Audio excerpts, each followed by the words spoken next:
in the process of building a sort of a jump off point or in and out of my new swimming hole. And it's odd. If I look over this pond, yesterday it was clear as glass. And the pollen in the air is absolutely intense. The thing is covered in pollen right now. Anyway, I was going to build this out of wood again, but after I constructed my steps, I thought, you know what? Mother Nature can do that. But moving this bad boy rock down here wasn't easy.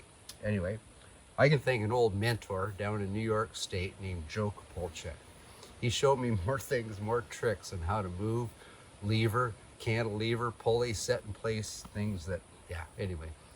Old Joe Kapolchek, God bless his soul. He's gone to rest, but he sure taught me a lot. Yeah, anyway. So yeah, I got a few more, I'm going to set a few more rocks in up here for steps up to the cabin. And I've got myself what I'm going to call my thinking rock up here. And I'm going to take a wander up there and show you what I've done.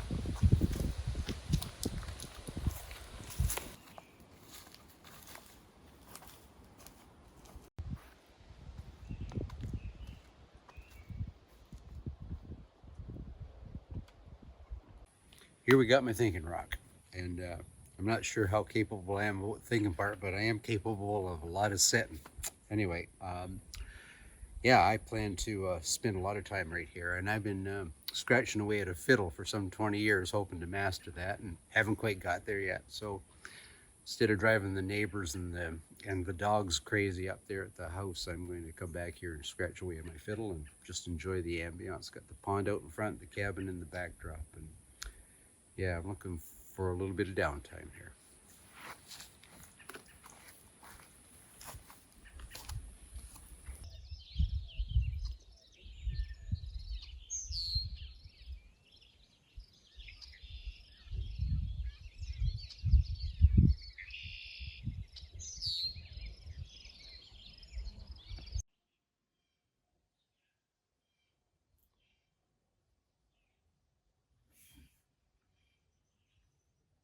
We've put up a whole bunch of antlers here in our new tavern, log cabin build, whatever.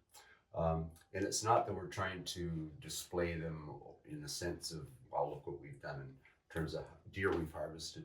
Um, Pretty much like the natives did. We hang the antlers out of respect for the animal. But they can also be very functional. So we use them for a lot of stuff. You can make buttons out of them. We use them to make powder measures, different grains of powder for different charges that I might use in different muskets that I have.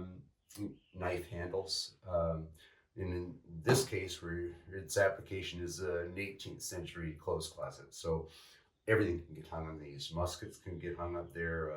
Powder horns, any of the accoutrements, sashes, hunting shirts, hats, coats, wool blankets. So limited space in the cabin, and they're going to be quite a functional thing. And now I'm going to take a walk over here because yesterday was pretty exciting. We actually finished the hearth of the fireplace, and we're finally starting the chimney.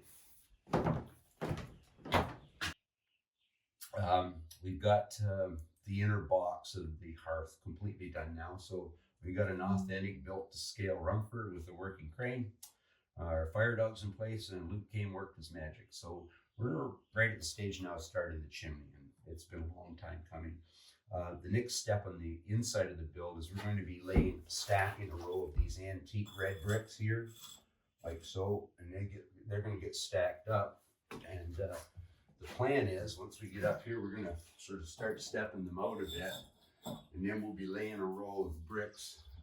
They call them soldiers when you put them this way across here, and then our mantle will sit on top of that, just below or around Rocky there, or sorry, Bullwinkle. Anyway, that's the plan. In terms of the fireplace itself, if you look at documentaries that are done or movies that are well done that portray history accurately, you'll notice that around the time of the American Revolution, that all the cabins you see, the house build you see, will have Rumford fireplaces, and it would have been one of the, I guess, first renovation of most homes and houses in the later part of the 1700s because they were so efficient.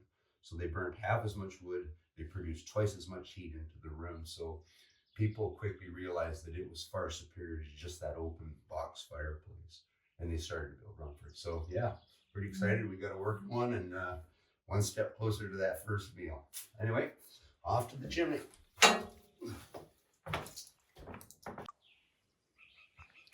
So it doesn't look quite as authentic for 1700s on the outside, given I'm using cement block. But like I discussed in earlier videos, we're not messing around with the safety part of it. So yeah, we got the firebox done. It's the outside.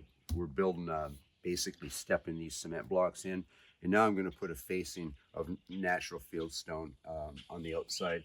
And we're stepping this in as we come up. We'll be stepping it in this way as we get up a little higher on the sides as well. And taking the stone right up and through the roof. Anyway, I've got a lot more stone to collect in the next few days, and we'll be getting at the actual rock. And this cabin's almost done.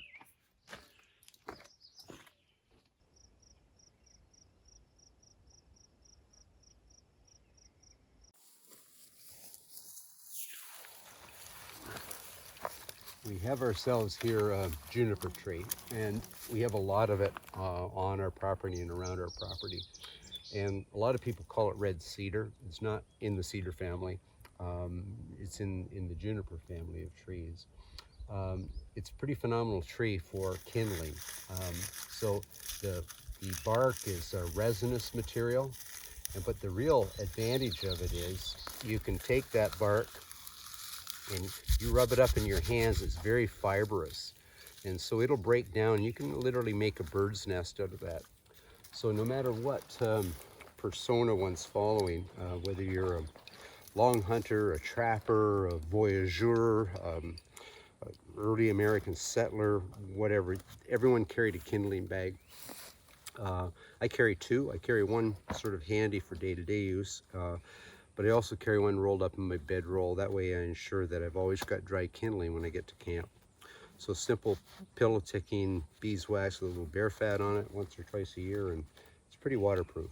So you can take that, and long hunters, as I say, or trappers, whatever, as they travel, would always be looking for kindling. The other real advantage of this tree is people have asked me how did they deal with insects, and we didn't have deep woods off and DEET and what have you. They would take the green boughs of the juniper tree and throw it onto a bed of coals, and they'd do what was called smoke bathing. So they'd literally stand in it, waft their clothes about, and the smoke would essentially work like an insect repellent. Anyway, pretty amazing tree, and yeah, I'm gonna go on. I got some other things I got to get doing, and I'm lollygagging about today.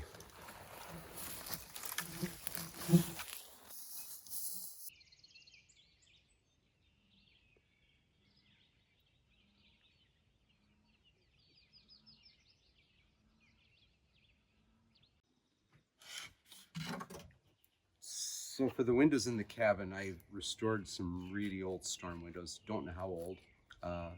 If the number of coats of lead paint on it is any indication, they're old. I'm thinking older than me, and that's old. Anyway, so I've got some glass cut, and this will be our last window, and I'm going to see if we can get this in there. It's sort of fragile, and almost as fragile as the glass. But we're going to see if we can get our last window hung today. That's the objective.